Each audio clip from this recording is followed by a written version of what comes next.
Hi all, welcome to Parvathiraju vlogs. ఈరోజు చాలా quick recipe 5 మినిట్స్లో చేసేవచ్చు. సాంబార్ పొంగల్కి చాలా చాలా బాగుంటుంది. వితౌట్ పప్పు సాంబార్ ఎలా చేయాలో చూసేద్దాం. ఫస్ట్ 3 టమోటాలు తీసుకొని మిక్సీ వేసుకోవాలి. మిక్సీ వేసుకున్న తర్వాత పక్కన పెట్టుకోవాలి పేస్టు.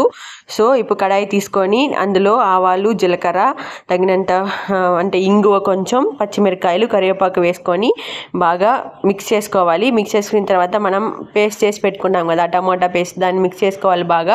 ఇప్పుడు టమాటా పేస్ట్ వేసేసిన తర్వాత తగినంత సాల్టు, తగినంత పసుపు పొడి, మిరప్పొడి కొంచెం, తగినంత ధనియాల పొడి అంటే గరం మసాలా కొంచెం వేసుకోవాలి. టేస్ట్ చాలా బాగుంటుంది ధనియాల పొడి అంటే గరం మసాలా వేసుకున్నామంటే. సో అంతా ఒకసారి మిక్స్ చేసుకున్న తర్వాత బాగా మిక్స్ చేయండి. మిక్స్ చేసిన తర్వాత అది కొంచెం చిక్కబడాలి, ఆ పచ్చి వాసన అనేది పోవాలన్నమాట. సో అప్పుడు టేస్ట్గా ఉంటుంది.